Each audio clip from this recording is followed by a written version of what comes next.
I never thought I'd be the one to tell this story, my story of betrayal, of love gone dangerously wrong. But I need to speak it aloud, if only to find some peace. My husband, Thaddeus, was everything to me. A man with a magnetic drive, he'd built a successful career as an investment banker, and his sharp mind paired well with my own dreams once. We'd been together for 15 years, our marriage the envy of our friends and neighbors. And yet, here I am, the one who tore down the beautiful facade of our lives. It started with an innocent meeting, or so I thought. Our daughter had gone off to college, leaving a strange silence in the house. Liam, her best friend from childhood, would visit from time to time, checking in on us both. He was always polite, respectful, and had a quiet confidence I hadn't noticed before. He felt like a son, or so I tried to convince myself.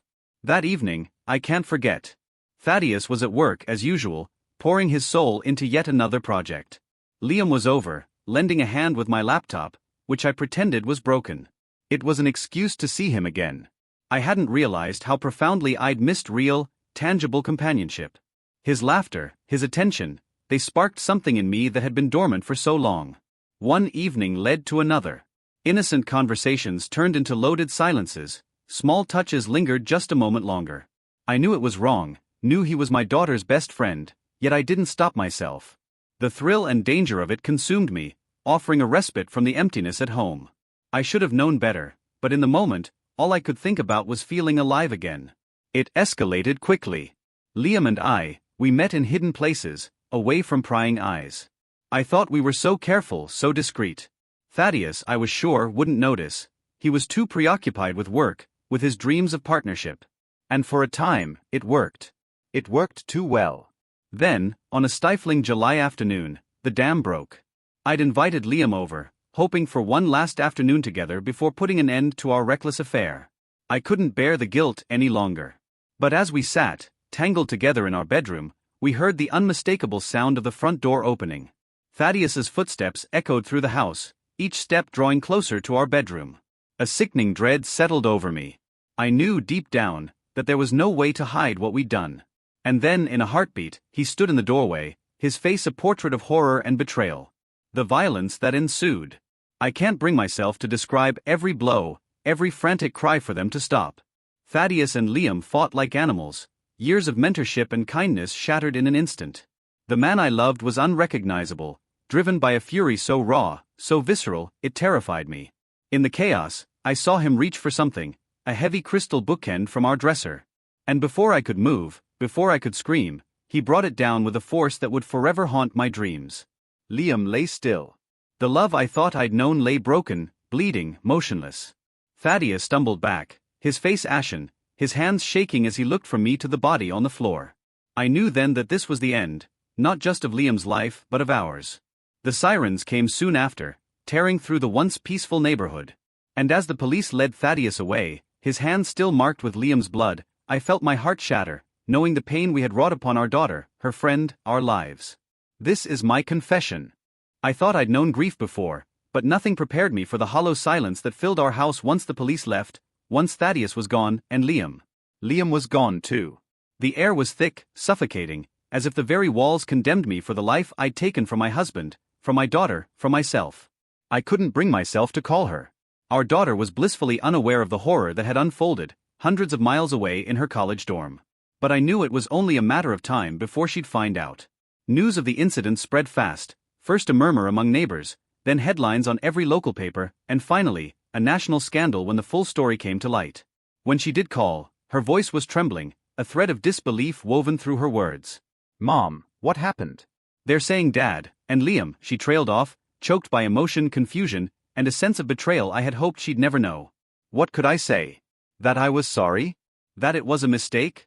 How do you explain to your only child that you are the reason for her father's rage and her best friend's death? That you betrayed not only her father but her trust as well?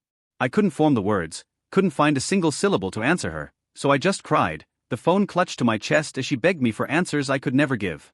Days turned into weeks, the agonizing rhythm of time stretching on. I'd attend court hearings, sitting across from Thaddeus, unable to look him in the eyes. Each hearing unraveled another layer of our broken lives. Witnesses from our neighborhood, friends we thought we knew, took the stand to paint our lives in stark, brutal detail. They spoke of the Hendersons and the facade we'd built so meticulously, a marriage built on appearances and half-truths, now shattered for all to see. Thaddeus's attorney tried to portray him as a man driven temporarily mad by the betrayal, his character and the pressures of his job used as justification for his actions. They spoke of how he had mentored Liam, treated him like family, only to discover him in his own bed, an act so heinous that he snapped, his rage overtaking him. And while it was true, Thaddeus had never been a violent man, the court couldn't excuse the brutality of what he'd done. But it was my turn on the stand that I dreaded most. I had prepared myself for weeks, braced myself for the onslaught of questions. Yet nothing could prepare me for the hollow looks from the jury, the veiled scorn from the crowd. They wanted a villain, a woman to blame for the ruin of a good man and the loss of a young life. And maybe that's exactly what I was. Mrs. Henderson, the prosecutor's voice was cool, clipped. Did you love Liam? The question rang through the courtroom, the silence afterward hanging heavy. I looked down, my mind racing, heart pounding. Could I admit that I'd found in Liam a sense of freedom and escape? That I'd loved the idea of him? But how could I say that without sounding cruel, without stripping away the truth that, in the end, I'd loved no one more than myself? I didn't answer, and after a long silence, the prosecutor moved on, sensing the futility of my silence. Our daughter watched every word, her face a mask of grief and confusion. She was caught between us, her mother, the woman who'd shattered her world, and her father, who'd been unable to stop himself from destroying what little remained. She sat with Elaine, Liam's mother, who wept silently, clutching at her locket, a small reminder of her son's short life. They both looked at me with the same silent accusation, the same unanswered questions. When Thaddeus took the stand, he looked gaunt, older, as though the weight of his own actions had pressed down upon him until he was a mere shadow of himself. He spoke haltingly, his voice breaking as he described the moment he walked into our room. I watched his eyes, searching for anger, hatred, anything I could hold onto to validate my own guilt. But instead, I saw only a void, a hollow emptiness I recognized as my own. When the verdict came, it felt unreal, like I was watching someone else's life crumble. 18 years. 18 years for a single, catastrophic moment, for a choice that could never be undone. Thaddeus accepted the sentence without a word, his head bowed as the reality of it sank in. As the guards led him away, he paused, turning one last time to look at me. His expression was unreadable, his eyes cold and distant. It was a final severing, a moment where I understood fully and without doubt that our lives would never again be what they once were. Now, in the silence that fills my days, I replay those moments, wondering when I'd lost sight of who I was and what I loved. A single decision, a betrayal of trust, and I'd condemned us all. But I suppose that is my punishment, to remember every day the lives we destroyed and the love I'd sacrificed on the altar of my own fleeting desires. In the months that followed, I slipped into a hollow rhythm, each day a blur of appointments, glances from strangers, and that aching silence filling every corner of our once happy home. The house felt like a mausoleum, the rooms echoing with memories I couldn't bear to face yet couldn't escape. Thaddeus's belongings lay untouched, I hadn't the courage to pack them away. Even Liam's final message, a simple "see you soon," sat on my phone, a reminder of everything that had gone so catastrophically wrong. Our daughter didn't forgive me. I understood that. She tried to look past what I'd done, for her father's sake, for the sake of memories unmarred by betrayal, but the hurt ran too deep. Every time I saw her, there was a glint of pain in her eyes, the innocence and trust forever broken. We stopped talking about him, about Liam, her best friend, and about her father, now a number in the prison system. She couldn't forgive me, but she also couldn't bring herself to cut me out completely. Our conversations became brief, formal exchanges, but even then, each word held a weight that only time would tell if we'd ever be able to bear. When Thaddeus's trial was over, I'd thought that would be the end, that finally, the noise would fade, and I could somehow learn to live with the silence left behind. But life doesn't grant us such peace so easily. The community shunned me, and friends turned away, as if betrayal and violence were contagious. The whispers followed me, passing judgment on the woman who had shattered her own family. People who'd once welcomed me into their homes now crossed the street when they saw me coming. And though the world moved on, though tragedies continued to unfold in faraway places, the stain of what had happened in our home lingered in Riverside. One late evening, I found myself back at the spot where Liam and I had first shared a quiet moment by the garden, under the soft glow of the porch light. I had sought something there, a piece of myself, perhaps, or an answer I couldn't find in the fragments left of my life.